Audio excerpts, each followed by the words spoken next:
Resto Geek.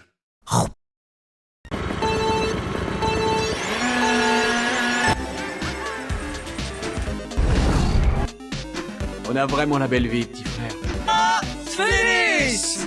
I am Melania. Je ne suis pas une personne. Hasta luego.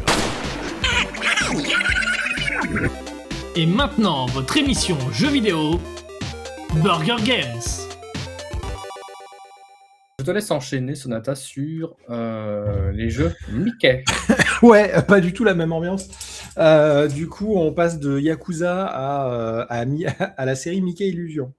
Donc, dans ma folie de décider de me mettre à jouer à beaucoup de rétro gaming, j'ai voulu tester ce classique apparemment de l'ère Mega Drive qui était Castle of Illusion. Donc, j'ai commencé Castle of Illusion. C'est un jeu de plateforme très sympa, assez exigeant, honnêtement, mais avec une ambiance assez cool, des niveaux vraiment variés. Graphiquement, c'est très joli, honnêtement.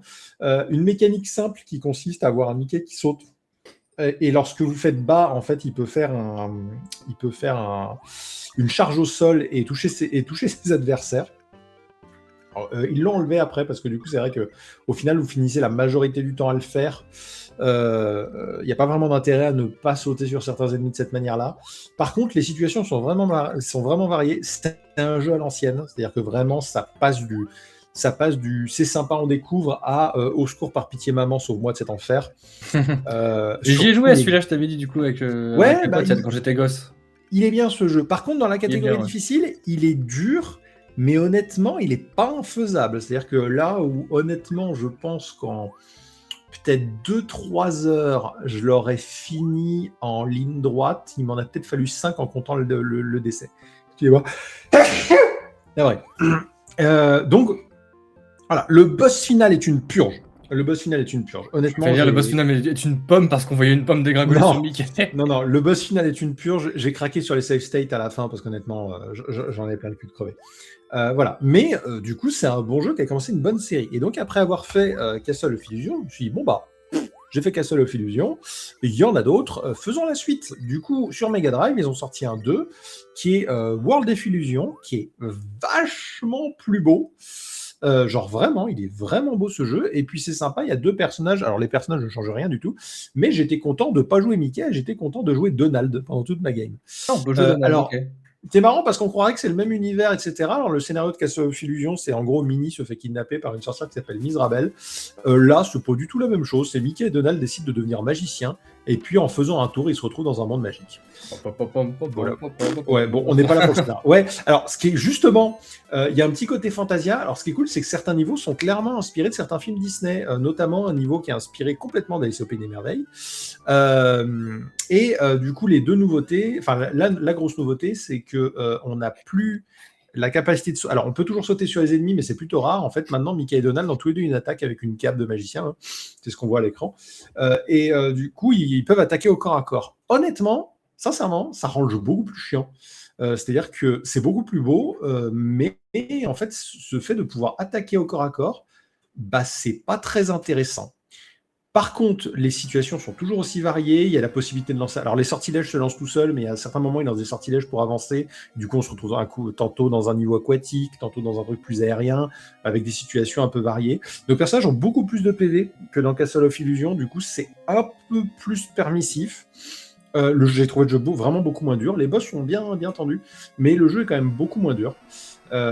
Et du coup, ça se joue bien. Et je crois, il est un peu plus long, je trouve. Je crois que je l'ai fini en 3 heures, celui-là, alors que l'autre, je pense sincèrement qu'en 2 heures, c'est plié si vous ne crevez pas.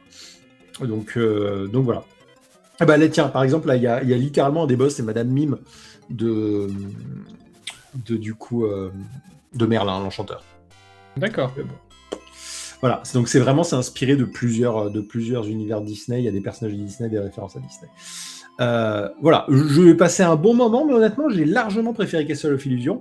Par contre, ce que je m'attendais pas, c'était de préférer la contrefaçon hongkongaise. Alors, c'est pas du tout vrai. C'est un jeu officiel de Mickey. Mais du coup, suite à ces jeux-là, alors étrangement, suite à tout ça, ils ont sorti un jeu Land of Illusion sur Game Gear, qui est sorti un petit peu plus tard sur Mega Drive, mais uniquement au Brésil. Parce que pourquoi pas. Voilà, parce que la Mega Drive a très bien fonctionné au Brésil. Regardez les vidéos Joueurs du Grenier, il en parle à un moment. En tout cas, voilà, il y a des jeux qui sont sortis qu'au Brésil. Et donc, la version Land of Illusion de Mega Drive est sortie au Brésil. Donc, moi, j'ai testé l'original qu'on aurait dû avoir, Land of Illusion sur Game Gear. Et alors, quelle fut ma surprise ? Alors que je m'attendais à tomber sur un sous-Castle of Illusion ou sur un sous-World of Illusion, parce que du coup, on est sur un jeu qui est un peu en dessous, quoi. Eh ben, en fait, pas du tout. C'est un pur Metroidvania, un truc de fou. Ah ouais, carrément. Voilà. Donc, ah oui, non, mais de fou. En fait, c'est un semi-Metroidvania. Vous avez une carte du monde avec des niveaux. Sauf qu'en fait, vous allez aller dans des niveaux qui vont vous donner des objets ou des nouvelles capacités. Genre, par exemple, la capacité de marcher sur des pics, la capacité de grimper aux parois, etc. Et dans des niveaux, avec ces nouvelles capacités, vous allez pouvoir aller récupérer des bonus de PV, et 2, vous allez pouvoir aller trouver d'autres sorties au niveau qui vont vous amener vers d'autres niveaux. En plus, c'est sympa parce que là où Castle of Illusion a un scénario très basique, Land of Illusion, le scénario n'est pas foufou non plus, mais il est un peu plus original. En gros, c'est dans un monde médiéval où il y a les personnages de Mickey, et du coup, Patibulaire, qui est le roi local, est un audio connard, et décide d'envoyer malgré lui Mickey, qui est un pauvre petit paysan un peu trop gentil pour son bien, l'envoie aller chercher un truc à sa place pour justifier le fait que Patibulaire soit roi.